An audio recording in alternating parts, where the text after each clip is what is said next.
Every unit in the game has a card like these that lists stats and attributes. This video will tell you what each stat is. Hit points is how much damage a unit can take before dying. There's a threshold of damage a unit has to take before models will die, that's why sometimes a cast won't kill any unit. Spirit Leech, for example, should do between 442 and 871 damage, which should kill between 5 and 10 Celestial Dragon Guards.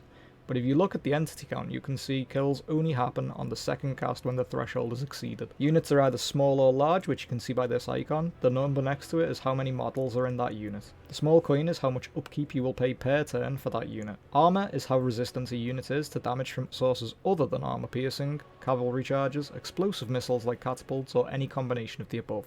See this video for a more detailed explanation. The leadership stat is a unit's will to carry on fighting. If this drops too low, your unit will rout. If it routs 3 times, they'll shatter and won't come back this battle. Speed is how fast a unit can move. The larger the number, the faster the unit. Melee attack is a unit's chance to hit another unit in melee, and melee defense is a unit's chance to not be hit in melee. Keep in mind that there's no such thing as a guaranteed hit or a guaranteed miss. Weapon strength is the amount of damage a unit's weapon will do split between base damage and armor piercing damage. Armor piercing damage is always applied, but the base damage can be blocked by armor. The charge bonus is an increase to melee attack and weapon damage stats when your unit charges. This lasts around 10 to 15 seconds from the moment of impact, but this is still based on weapon strength, so a low armor piercing cavalry won't do much against an armored unit.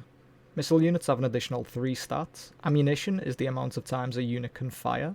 Range is the numerical value for how far a unit can fire. The larger the value, the further away it can shoot things. Units are more accurate at closer range, however, which causes more shots to hit and more damage to be done. Missile strength is the ranged equivalent to weapon strength for melee.